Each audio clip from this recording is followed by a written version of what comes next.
todos, essa é mais uma aula do componente curricular de mudanças climáticas, bases físicas, químicas, ecológicas e estratégias de enfrentamento, da Universidade Federal do Sul da Bahia. Meu nome é João Batista e sou professor desse componente. Na aula de hoje, a gente vai ver um pouquinho sobre o ciclo hidrológico e a circulação geral da atmosfera, incluindo alguns aspectos importantes sobre a circulação geral da atmosfera. Então, começando, a gente vai falar um pouquinho sobre o ciclo hidrológico. Né? O ciclo hidrológico ele começa como? Né? Nós temos a água armazenada na forma de vapor da água na atmosfera terrestre, né? Pelo movimento de coalescência, né? Das gotículas de água e o aumento do peso da gotícula de água, ela começa a ter um peso maior do que a resistência do ar e começa a fazer o quê? O processo de precipitação da água, né? Quando começa a chegar na superfície do solo, tá? Ele sofre o processo de interceptação pela vegetação, né? O que diminui o impacto da gota d'água no solo. Essa água, chegando à superfície da Terra, ela vai sofrer o processo de infiltração. Caso a água que chegue seja uma quantidade maior do que a quantidade que o solo possa infiltrar, ou seja, a taxa de precipitação é maior do que a taxa de infiltração, tem o que nós chamamos de escoamento superficial, muito comum, né? Principalmente em regiões urbanas, é o que a gente fala daquela enxurrada, né? Aquela enxurrada que vara a superfície lá e forma aqueles rios, né? Nas ruas de água, né? Infiltrando essa água, tá certo? Ela vai abastecer os aquíferos, né? Ou os lençóis freáticos. Esses lençóis freáticos, quando chegam próximo à superfície terrestre, né? Ou afloram na superfície terrestre, nós damos o nome de nascente. Tá? Então, a nascente nada mais é do que um lençol freático aflorado. Tá bom? Essa água, né? Que infiltra aqui e a água que escoa tanto superficialmente como subsuperficialmente aqui, as camadas mais profundas da Terra, elas vão cair nos rios, né? Ou podem sofrer também o processo de percolação, que ela pode ficar armazenada subterraneamente, né? Podendo ser extraída pelos processos que nós falamos de poços artesianos, né? Como você fura um poço artesiano, você chega no aquífero confinado. Tá? Essa água, quando chega numa superfície maior, né, ou no próprio solo também, e também nas plantas, nós temos o fenômeno de evaporação e transpiração das plantas, tanto em áreas maiores, lâminas d'água maiores, como também na superfície também ocorre o processo de evaporação, junto com o processo de transpiração das plantas. Nós damos o nome de evapotranspiração. Essa evapotranspiração acende a água, né? Aqui, e ela volta a se condensar aqui, voltando a fazer o ciclo que nós chamamos de ciclo da água, ou ciclo hidrológico, tá? Esse processo ele é muito importante, o ciclo hidrológico, ou seja, principalmente essa questão de ascensão do vapor da água aqui, ele tem um aspecto muito importante. Por quê? A água, quando ela sobe na superfície da Terra, aqui, ela faz um papel muito importante, né? Ela transporta calor, né? Das regiões mais baixas, onde a radiação chega com maior intensidade, transformada em calor, ela sobe e começa a distribuir calor para o resto da atmosfera, certo? Outros papéis importantes que a água faz o que? É a absorção do comprimento de onda da radiação, né? Ela é o principal gás do efeito estufa, ou seja, com maior quantidade de água, de vapor da água na atmosfera, ela vai absorver radiação tanto de ondas longas como de ondas curtas, né? O processo de evaporação, evapotranspiração, condensação e orvalho, tá bom? Outros aspectos importantes aqui, antes de a gente falar um pouquinho sobre a circulação geral da atmosfera. Pressão atmosfera. Pressão atmosférica, né? O que é a pressão atmosférica, né? A pressão atmosférica é nada mais que uma a ideia de uma coluna, uma coisa comprimindo, tá? O peso de uma coluna. Então, ela é uma pressão que exerce em um ponto. Nós não sentimos tanto porque ela está em todos os lados. Então, pela segunda lei de Newton, né? Ela acaba sendo neutralizada. Mas, à medida que nós subimos a altitude, né, nós diminuímos a pressão atmosférica, porque a pressão essa coluna aqui, ela acaba diminuindo. Lembrando que pressão, tá? Pressão é uma força sobre uma determinada área, tá? Aí a ideia é porque que a faca corta, tá bom? A faca corta porque nós temos uma força muito grande em uma área muito pequena que é o fio de corte da faca, né? Então por isso que a faca corta muito fácil. Então pressão nada mais é que uma força, ou seja, o peso da coluna de ar, que peso é uma força, em uma determinada área. Então, à medida que nós subimos na atmosfera, essa coluna aqui, o peso da coluna diminui, né?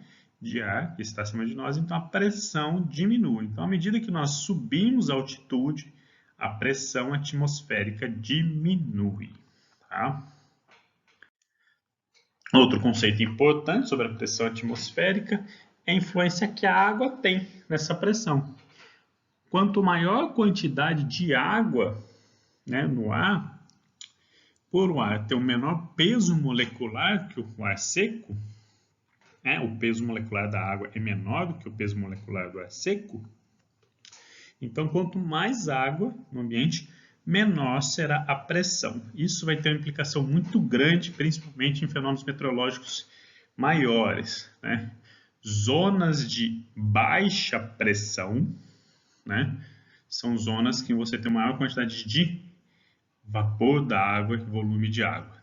Geralmente, zonas de baixa pressão são zonas de instabilidade climática. Quando você tem zonas de baixa pressão adentrando o continente, você pode ter certeza que vai dar alcançar a estabilidade, possivelmente vai começar a chover, né?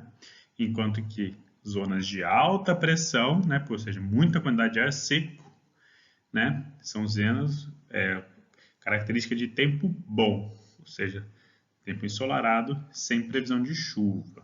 Tá? Outro processo importante é a questão que a pressão tem nos processos de divergência e convergência, tá? Do movimento. Então, vamos lá ver o que é os movimentos de convergência e divergência, tá bom? No centro de um local, quando nós temos, né, uma camada com uma grande quantidade, né, de ar seco ou ar frio, né, ela vai descer aqui e vai fazer o que nós chamamos de zonas de divergência. O ar vai sair, vai expulsar o outro ar aqui. Então, uma zona de divergência aqui. Então, a zona de divergência, como ela é descendente do ar, ela descende, ou seja, das camadas mais altas da atmosfera para camadas mais baixas, então ela vai aumentar a pressão atmosférica e expulsando o ar aqui. Característica de tempo bom, né? Tempo bom, fala assim, sem previsão de chuvas, né? Porque ela está expulsando aqui a umidade ao redor daquela região. O contrário são as zonas de convergência. Na zona de convergência, ou seja, o ar muito quente ou muito úmido, ele ascende, né? A característica da convergência ela é ascender, ou seja, subir a atmosfera terrestre para camadas mais superiores, mais altas. Então, ela vai, como ela ascende, vai criar um vácuo, vai puxar o ar para essa região aqui, ascendendo aqui o ar mais quente e úmido, principalmente, tá? Vocês podem ver pelas setas aqui que esse movimento de divergência vai causar ventos nesse sentido aqui, nessa direção. Enquanto movimentos de convergência irão causar ventos aqui nesse sentido. Então, a convergência e divergência vai provocar o movimento também do ar, né? Então, quais são as principais forças dos movimentos atmosféricos? Nós temos a força gravitacional, a força de gradiente de pressão, fricção e força de Coriolis. Então, vamos ver cada uma delas aqui. Quando a gente está falando de subir ou descer o ar aí da superfície, então essa mudança de ascensão e descida, né? Ela provoca um movimento da alteração também da pressão, tá? Então ela pode ser, a pressão ela pode ter por esses movimentos, né? Ou também pelo movimento de umidade, né? O aquecimento do ar, tá? Ele vai provocar um movimento de ascensão das moléculas, porque tem um processo de agitação, as moléculas ficam mais agitadas e começam a ficar mais espaçadas. Ficando mais espaçadas, cria uma região de baixa pressão. Baixa pressão e o ar com o ar mais quente, ele tem um movimento de ascensão na atmosfera. Ao contrário, quando se resfria, né? Ou seja, movimentos de resfriamento, moléculas menos agitadas, mais próximas das outras, aumenta a densidade delas e tem um movimento, ou seja, de aumento de pressão e descida desse ar. Tá? Então, lembrando, todo o processo aqui de aquecimento do ar e aumento da pressão provoca mais instabilidade climática, né? Chuvas, temporais, tudo. Frio, tá? E o resfriamento do ar, tá? E zonas de alta pressão provocam, ou seja, o clima fica mais estável, né? Então, fica mais sem possibilidade de chuva e tempo mais estável. Então, quais são os movimentos que nós vamos ter? Então, esse aqui é um primeiro modelo que foi feito de circulação geral da atmosfera. A gente vai ver um pouquinho mais à frente, com mais detalhes, né? Nas regiões onde você tem maior aquecimento, ou seja, em regiões de baixa latitude aqui, ó, né? Você tem a maior quantidade de radiação chegando nessa região, né? Então, radiação solar. Então, essa região aqui, ela vai estar muito mais aquecida, né? Então, essa região aqui, ó, ela recebe a maior quantidade de radiação solar, né? A região tropical, né? Então, a região tropical, como ela recebe maior quantidade de radiação e maior quantidade de energia, o ar tende a aquecer e a acender. Quando ele acende, ele leva também muita umidade para as camadas mais superiores. Então, ele vai fazer um processo de aquecimento e ascensão aqui no globo, tá? Esse modelo aqui não é mais válido, tá? Mas dá para entender mais ou menos o que acontece. Então, ele sobe e aí ele vai para as regiões mais frias, ele começa a resfriar. Quando ele se resfria, aumenta a sua pressão, né? E faz o quê? Então, ele tende a descer nessas regiões aqui. Então, ele vai fazer um movimento de circulação. Começa a chegar mais próximo, tem um movimento de ascensão e descida. No movimento de ascensão, é muito importante que ele leva muita umidade para as camadas mais superiores.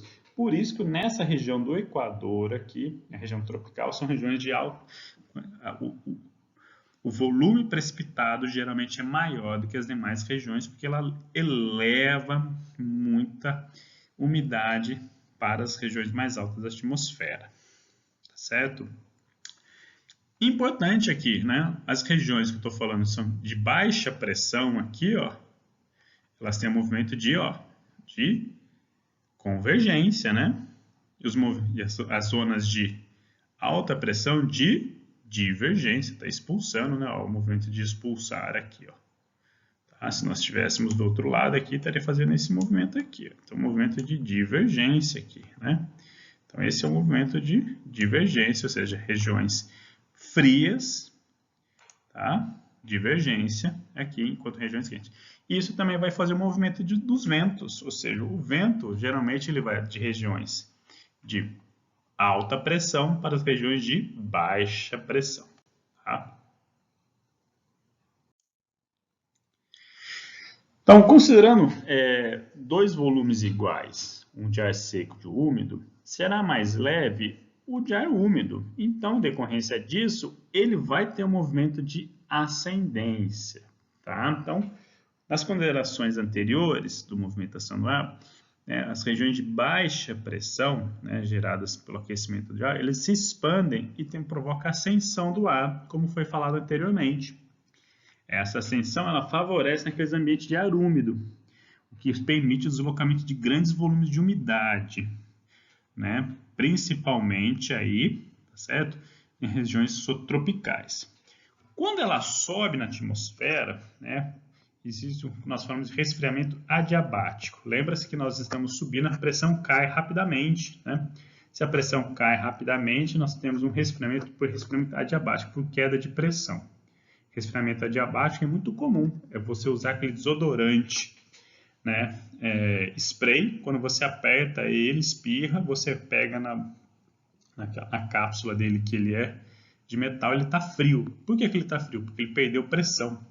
O que aconteceu é uma perda de temperatura por resfriamento adiabático. Lembra que ele é um gás, né? Então, P, pressão, vezes volume é igual ao quê? N, R, T. Lembrando que N e R são constantes. Então, se eu tenho uma perda de pressão aqui, né, eu tenho que ter uma perda de temperatura, visto que o volume do recipiente não se alterou. Então, nós temos esse movimento aí de resfriamento adiabático por conta da ascensão muito rápida, principalmente dessas zonas tropicais, dessa ascendência do ar, né, provocando esse resfriamento, condensação muito rápida e climas muito chuvosos, né? E legal é aqui, quando o resfriamento é muito rápido, adiabático muito rápido, pode ocorrer também chuva de granizo, tá? Chuvas de granizo, tá? Geralmente ocorrem em locais de clima quente, não de clima frio, porque tem um resfriamento da água muito rápido, formando cristais, não formando cristais de gelo, mas sim formando gelo por si só. Quando o segundo, ou seja, quando corresponde à subsidência do ar, subsidência do ar, que quando o adensamento por resfriamento torna-se mais pesado que o ar circulante, então passa a desenvolver um movimento de descência, ou seja, quando o ar passa a ser mais pesado e tem um resfriamento, ele tem um movimento de descendência, ou seja, ele desce por ação da gravidade, né? O movimento, ou seja, ele torna-se mais frio e esse ar mais frio ele desce, tá bom? Lembrando que por conta do ar ser um fluido gasoso, ele obedece às vezes à termodinâmica, né, de fluidos. Então, aquele processo que eu falei com vocês sobre o local de menor pressão para maior de pressão, sempre o ar vai fluir no local para um lugar de menor pressão. Esse é o movimento que dá nesse processo. Então, aqui nós temos uma forma de como ocorre, como se forma o vento, né? Então, no local onde você tem uma região de mais fria, você vai ter uma região de baixa pressão. Lembrando que nós temos um local de ar descendente, então o ar desce aqui. Enquanto que, tá, locais onde nós temos mais quentes, eles têm uma região de baixa pressão, então tem uma ascendência do ar aqui, o ar está subindo, né? Então, o ar sempre, e o vento, a formação do vento vai se deslocar por quê? Por conta dessa diferença de pressão. Então, se nós temos aqui, ó, lembra que tem um movimento aqui, ó, movimento de divergência, e aqui nós temos um movimento de convergência, né? Lembrando aí do movimento de divergência, está expulsando aqui, vem para cá, e o movimento de convergência está vindo para cá. Então, quanto maior o gradiente, ou seja, maior a diferença entre as regiões de alta pressão para regiões de baixa pressão, maior vai ser a velocidade do vento. Tá? Então, quando o gradiente é bem maior, a velocidade do vento será também maior. Esse processo de diferença de pressão, né, vai ser muito nítido nas brisas de terra e mar. Durante a noite, como a areia ela resfria muito rápido, né, durante o dia, ela tem ela fica fria, né, à noite. Então, ela vai ficar uma região de alta pressão. E a água, por ela demorar muito para aquecer, né, um calor específico muito alto, ela demora muito para resfriar também. Então, à noite, ela vai estar mais quente. Então, vai ter um movimento de ascendência do ar aqui, porque ela está mais quente.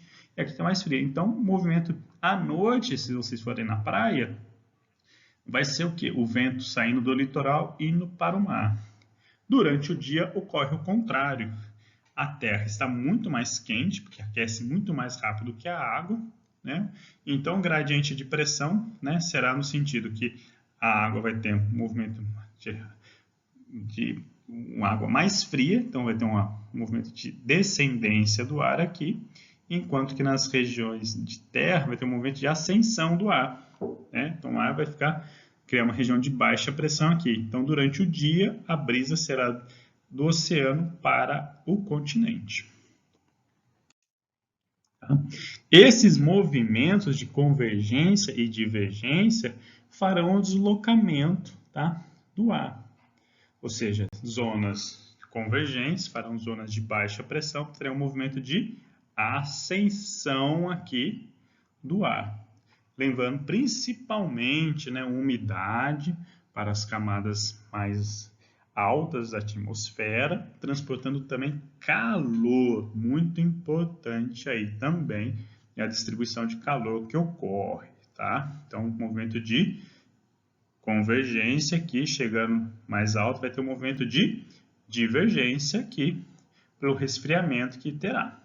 Enquanto que, nos locais onde você tem um movimento de convergência, locais mais altos, né, vai ter uma descendência do ar aqui, ou seja, uma formação de zona de alta pressão, vai ter uma divergência aqui, vai criar uma zona aqui também de convergência em cima. Então, no processo de deslocamento do ar de uma área de alta pressão para uma de baixa pressão, dá-se o nome de advecção, né? Ou seja, o ar se desloca de uma região de baixa pressão para de alta pressão. Quer dizer, desculpa, para uma região de alta pressão para uma região de baixa pressão. Como resultado, se tem vento. Tá? E a velocidade do vento vai ser característica da gradiente. Tá? Quanto maior o gradiente, quanto maior a diferença de pressão, maior será a velocidade do vento. Tá? Outro fator importante, né, são os meios de fricção. A rugosidade do solo é um redutor da velocidade dos ventos. Então, a velocidade do vento vai ser muito maior nos oceanos, porque não é uma superfície lisa e não tem barreiras para reter o vento, tá? Diferente do sul, no continente. Como nós temos o continente com maior fricção, então os ventos serão menores. Por isso que no litoral sempre os ventos têm maior velocidade do que no continente, né? Ou em regiões muito planas, a velocidade do vento vai ser muito alta, diferente de regiões montanhosas. Outro efeito importante também na parte de movimento atmosférico é o efeito Coriolis. Né? Além da fricção, né, da superfície, causada pela superfície sobre o vento, né, tem uma modificação do vento pela força Coriolis. O efeito, o chamado efeito Coriolis, ele se dá pelo movimento de rotação da Terra. Né? E assim, a escala geralmente dele é muito grande. Né? Em pequenas escalas, né, ele não é imperceptível. Tá? Se a Terra fosse estática, né, ou seja, não tivesse rotação no seu eixo, né, o vento obedeceria somente o gradiente de pressão, mas não ocorre. Por quê? O movimento da Terra, ou seja, ele tem um movimento nesse sentido, ou seja, de deslocamento, né, faz a rotação para cá. Então, quando o vento ele sobe, ele tem uma ascendência no sentido de sul para o norte, tá? Se a Terra fosse estática, ele simplesmente se deslocaria nesse sentido, tá? Ou seja, se eu sair desse ponto, chegarei aqui. Porém, acontece o quê? Se eu tiver de avião ou o vento ocorrer, como nós temos um movimento de rotação, então vai ter, em vez de eu chegar naquele ponto, eu vou estar nesse ponto aqui. Percebe-se que o vento ele teve um deslocamento, né? Ou isso é muito comum em trajetos de avião também. Todo piloto de avião sabe do efeito Coriolis por conta do movimento da Terra. Ele está fora da superfície da Terra, então, como a Terra gira, se ele simplesmente andar em linha reta, ele não vai chegar onde ele quer. Ele tem que fazer a compensação do movimento terrestre. Tá? Então, ele tem um deslocamento aqui para a minha esquerda, se eu não estiver no hemisfério sul. Né? Se eu estiver no hemisfério norte, ou seja, esse movimento de descida aqui, ó, ele vai ter um deslocamento, tá? Nesse sentido, seja para a minha direita aqui. Tá bom? Então, tem esse movimento aqui de deslocamento. E isso vai fazer um efeito importante, né? Então, se o vento está nesse movimento de subida aqui de regiões mais frias para as regiões mais quentes, né? Então, ele tem aqui, ó, uma região de alta pressão para a região de baixa pressão, né? Aqui. Então, ele vai fazer aqui. Então, ele tem um deslocamento aqui para a minha esquerda. Se eu estiver no hemisfério sul, tá? Tem um deslocamento para a esquerda. Se eu estiver no hemisfério norte, o deslocamento é para a minha direita aqui, né? Se esse vento tiver uma baixa pressão aqui, né, ele vai fazer um movimento de convergência aqui. Então, ele vai fazer o que nós chamamos de tornado furacão. Então, ele vai fazer girar para cá. Então, ele vai ter um movimento aqui, ó, nesse sentido, no sentido horário. Né? O sentido horário aqui. Então, furacões ou tornados no hemisfério sul têm sentido horário. No hemisfério norte, furacões ou tornados fazem nesse sentido aqui, tá? Ou seja, o olho do furacão é aqui, ou seja, uma zona de convergência, um furacão, uma tempestade tropical, ele é uma zona de convergência, né? É por isso que ele tem aquele olho, então aquele olho é a zona de convergência, a zona de baixa pressão dele, ou seja, ele puxa a umidade das regiões próximas aqui, e por conta do efeito Coriolis, ele tem aquele movimento de rotação. Tá? Por isso que os tufões e tornados têm aquele movimento de rotação, por conta do efeito Coriolis. Tá? E como é que é a circulação geral da atmosfera? Né? A primeira pessoa a estudar foi Hadley. Né? Por isso que a gente fala das células de Hadley. Então, ele é um movimento de circulação planetária do planeta, da atmosfera terrestre. Então, nas zonas mais quentes, né, você tem um movimento de ascensão do ar, chega nas regiões mais frias e tem um movimento de descendência do ar, né, que são zonas de alta pressão para zonas de baixa pressão. Lembrando que o ar sempre vai da região de alta pressão para a região de baixa pressão. Né? Então, esse movimento aqui do ar, ou seja, em regiões mais quentes, tem um processo de subir o ar, e nos polos ele desce o ar porque é mais frio. Só que, estudando mais afinco, né, em 1941, Rossby propôs um outro modelo representativo, que é o que hoje é aceito, né, que é o movimento de circulação geral da atmosfera. Né? Então, em vez de ter uma única célula de Hadley, nós temos várias células de Hadley aí. Né? Células de Hadley e células de Farey. Acontece o quê? Na região que nós temos aqui, ó, na região zero, do latitude zero, nós temos um movimento de ascendência do ar. Quando nós chegamos na região aqui dos trópicos, o trópico de Câncer e o trópico de Capricórnio, tá? Nós temos uma região de alta pressão e resfriamento já. Então, ele tem um processo aqui, ó, ele sobe nesse processo e desce aqui. Então, fazendo uma zona de alta pressão, tanto no trópico de Câncer quanto no trópico de Capricórnio. Tá? Essas duas zonas de alta pressão aqui, vão dar uma característica muito importante no planeta Terra. Olha aqui, é a zona de alta pressão aqui. Na zona de alta pressão aqui, se tem o Saara.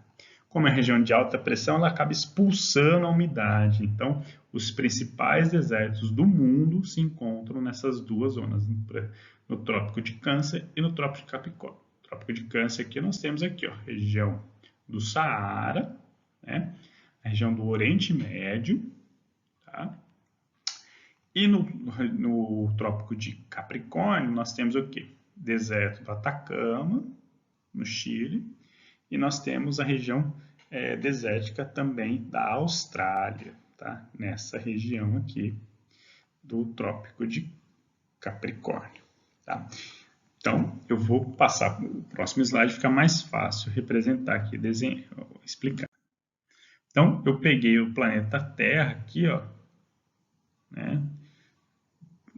Da latitude mais 90 graus a latitude menos 90 graus, então eu abri aqui, ó, o globo, só para entender melhor para vocês. Então, na região aqui, ó, de zero latitude, ou seja, na região do Equador, como é uma região que recebe maior quantidade de radiação, ela vai ter um movimento de ascendência do ar, né? Então, vai fazer uma região de baixa pressão, que é a região que nós chamamos de zona de convergência intertropical. Ela vai subir aqui o ar, e o ar quente e úmido lhe sobe, né?